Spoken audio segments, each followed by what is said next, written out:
Hello friends, আমি Madhumita paradise cooking channel থেকে তোমাদের স্বাগত জানাচ্ছি। আজকে আমি রথযাত্রার স্পেশাল গুড়ের গজা তৈরি করব।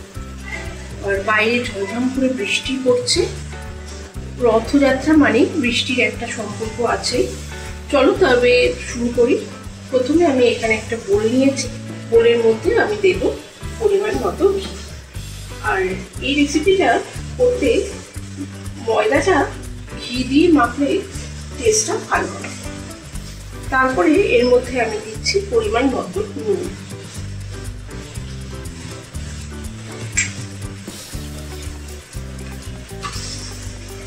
এক চামচ মতো চিনি।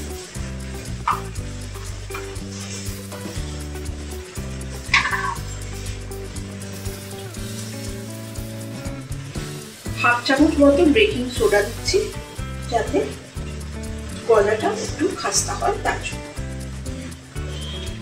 এরপরে এগুলি ভালোভাবে আমি মিশিয়ে নেব।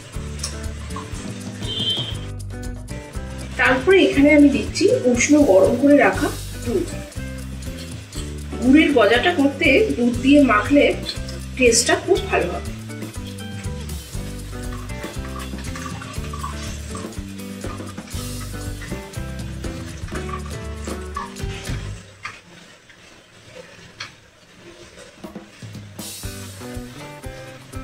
তারপরে এর মধ্যে আমি পরিমাণ মতো ময়দা অ্যাড করব।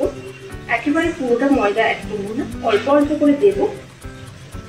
আর চামচের সাহায্যে ভালোভাবে গুলে নেব। এবার আমি হাতের সাহায্যে এই ময়দার ডোটা তৈরি করে নিই।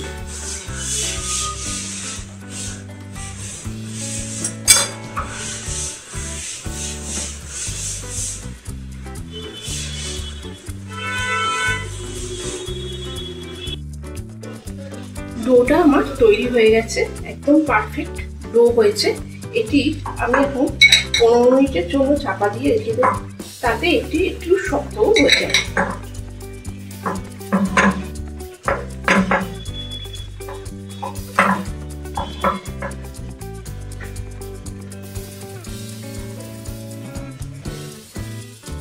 ডোটা থেকে আমি দেখো দুটো ভাগ করে নিয়েছি। এবার আঙুলের সাহায্যে এইরকম করে দিয়ে এটি এবার ভালোভাবে বেলবো।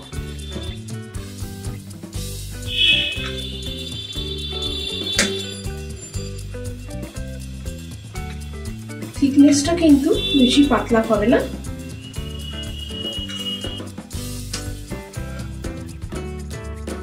এবার আমি এখানে ছুরি নিয়েছি, ছুরির সাহায্যে এগুলো কেটে নেব।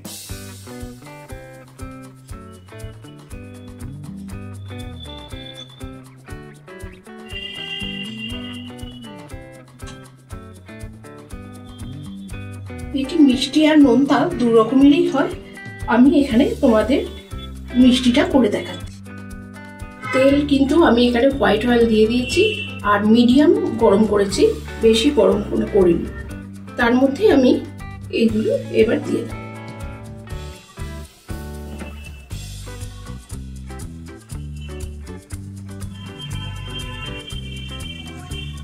এগুলো শুধু তোমরা অয়েলে ভেজে রেখে দিলে তাহলে এটি নোনতা হয়ে যাবে। এইভাবে একটু নেড়ে দিতে হবে, আস্তে আস্তে এটি ভাজা হতে হতে ওপরের দিকে উঠে আসবে। এই দেখো ভাজা চলছে আমাদের, একদম পুরো লাল করে এগুলো ভাজবো না, এইরকম সাদা সাদাই অল্প লাল এইরকম অবস্থাতেই তুলে দেব।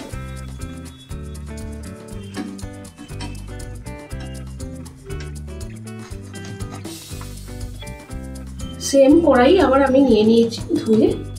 এরপরে এর মধ্যে আমি দিচ্ছি সামান্য পরিমাণে জল। আর আমি এখানে ব্যবহার করছি আখের গুড়। আখের গুড়টা এবার আমি কড়াইয়ের মধ্যে দিয়ে দেব।